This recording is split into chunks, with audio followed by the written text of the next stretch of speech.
La lección del domingo tiene por título La imagen de oro. Y el versículo para empezar está en el capítulo 3 del libro de Daniel, del versículo 1 hasta el 7. Y dice allí: el rey Nabucodonosor hizo una estatua de oro cuya altura era de 60 codos y su anchura de 6 codos.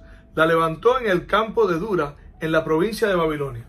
Y envió el rey Nabucodonosor a que se reuniesen los sátrapas, los magistrados, capitanes, oidores, tesoreros, consejeros, jueces y todos los gobernadores de la provincia, para que viniesen a la dedicación de la estatua que el rey Nabucodonosor había levantado. Fueron pues reunidos los sátrapas, magistrados, capitanes, oidores, tesoreros, consejeros, jueces y todos los gobernadores de las provincias a la dedicación de la estatua que el rey Nabucodonosor había levantado. Y estaba en pie delante de la estatua que había levantado el rey Nabucodonosor. Y el pregonero anunciaba en alta voz: mándase a vosotros, oh pueblos, naciones y lenguas, que al oír el son de la bocina, de la flauta, del tamboril, del arpa, del salterio, de la zampoña y de todo instrumento de música, os postréis y adoréis la estatua de oro que el rey Nabucodonosor ha levantado. Y cualquiera que no se postre y adore, inmediatamente será echado dentro de un horno de fuego ardiendo.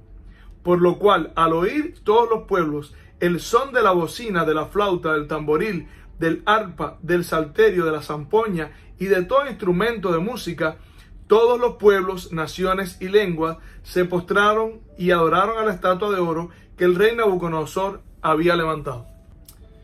Habían pasado aproximadamente 20 años desde que Daniel había explicado al rey el significado de su sueño.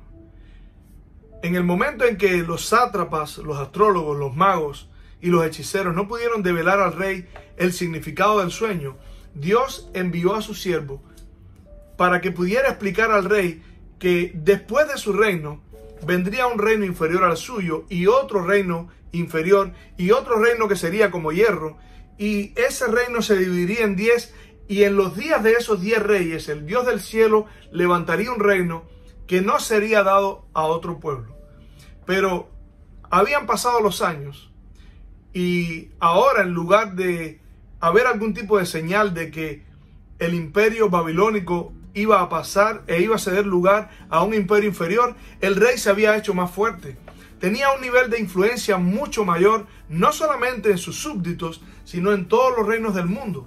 El imperio babilónico había conquistado prácticamente todo el mundo conocido.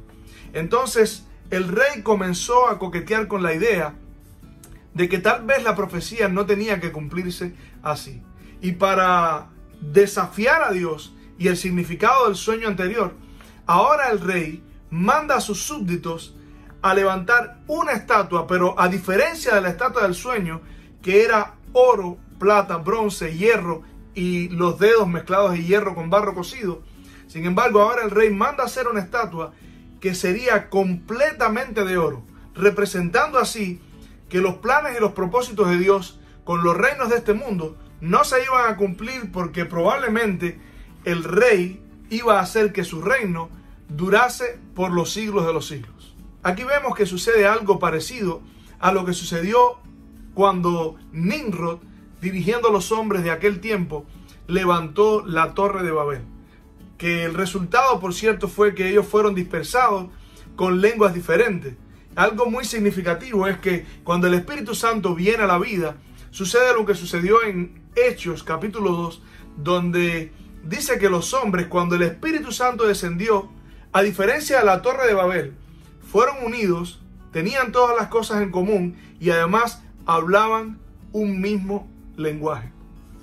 El rey había tenido la oportunidad de conocer al Dios de Daniel en 2 ocasiones. En primer lugar, cuando examinó a los jóvenes, él los encontró 10 veces más sabios, más inteligentes y más capaces en todas las preguntas que se le hicieron que todos los demás sabios de Babilonia.